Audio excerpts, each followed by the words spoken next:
citar as notícias diretamente, eu vou me permitir ler aqui um pedaço para vocês de um capítulo do livro Em Preparação à Mente Revolucionária.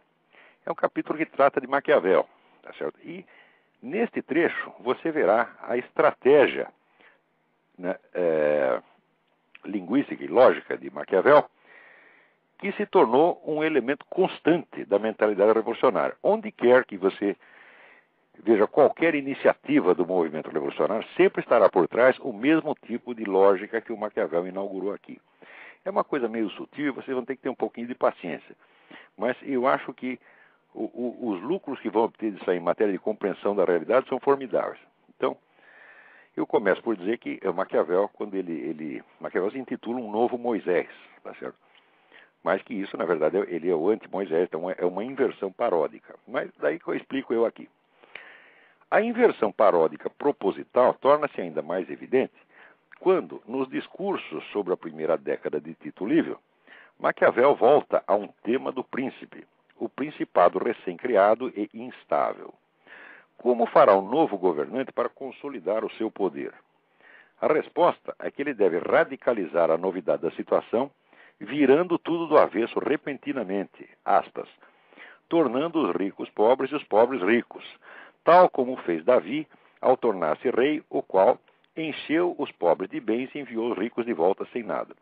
Esta última parte da frase, encheu os pobres de bens e enviou os ricos de volta sem nada, está entre aspas, por ser uma citação bíblica. Então, Maquiavel, primeiro, diz que o governante novo deve virar a sociedade do avesso, tornando os ricos pobres e os pobres ricos. Segundo, diz que o rei Davi fez isso e ilustra este ato do rei Davi com a expressão bíblica, encheu os pobres de bens e enviou os ricos de volta sem nada. Continuando a leitura aqui.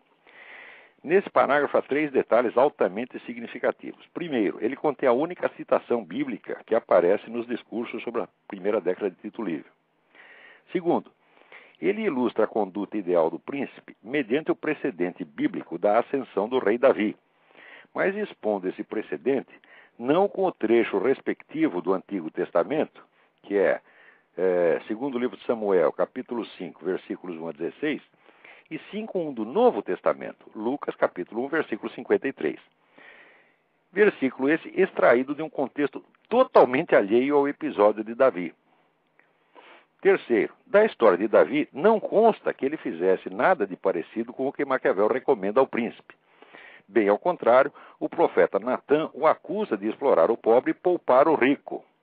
Ao passo que nas palavras citadas do Novo Testamento, a reversão das posições dos homens não é atribuída nem a um rei nem a um príncipe, e sim ao próprio Deus. As palavras da Vulgata são exurientes implevit bonis et divitis dimissit inanes.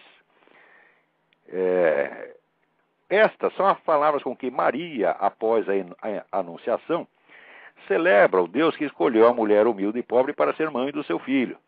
Aí não se trata, evidentemente, de proceder a nenhuma subversão da hierarquia socioeconômica, já que o privilégio concedido à Santa Virgem não tem como ser socializado entre os pobres. Não é possível que amanhã todos eles fiquem grávidos e mais ainda grávidos do Espírito Santo. Não tem como ser socializado entre os pobres, nem muito menos tomados dos ricos.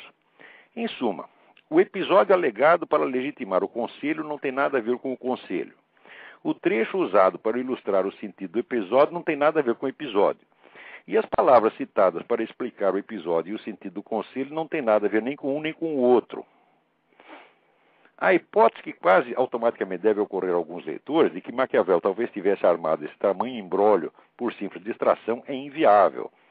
Não só porque importaria em fazer do escritor meticuloso um monstro de desatenção, mas sim porque ele faz a citação em latim com precisão literal. A tripla falsificação, mesclada ao ponto de confundir todo leitor que não tem a prudência de conferir as fontes, ilustra o que Maquiavel quis dizer, que ele diz num dos trechos de um escrito autobiográfico, que ele ocultava a verdade sob muitas mentiras para tornar impossível encontrá-la. Então, este procedimento que Maquiavel ilustra nesse trecho é típico e permanente no movimento revolucionário. Quer dizer, tudo que esse pessoal faz tem assim, não é que tem uma mentira, tem várias mentiras superpostas né, de modo a que você não identifique a verdade de maneira